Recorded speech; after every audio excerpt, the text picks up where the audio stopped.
Usluga mentoringa namenjena je mikro, malim i srednjim privrednim društvima, preduzetnicima kao i zadrugama, a cilj je da se kroz pružanje sveobuhvatne i blagovremene podrške korisnicima omogući nesmetan razvoj.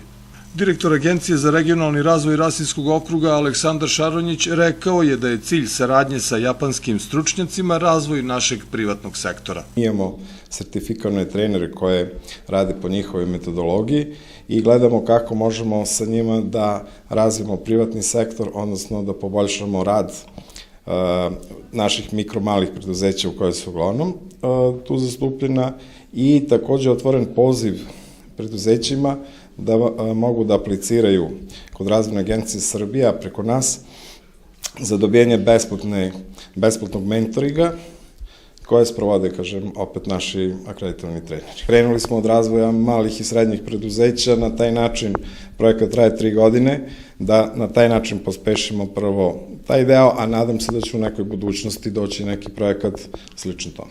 Proces mentoringa u Japanu veoma je razvijen i u primjeni je na svim nivoima društva i privrede. Japan je visokoindustrijska zemlja i po njihovom principu rada se provodi mentoring počevši od vrha države preko lokalnih samouprava do mikro i malih preduzeća. Postoje eksperti za razne stvari, njima nije isti sistem rada kao kod nas. Znači, vlada nema ingerencije direktne nad opštinama, već mentori, odnosno stručni konsultanti, na taj način opređuju rad svake opštine ponaosob, znači rad istraživanja i sve povratne informacije direktno prenose na vrh države.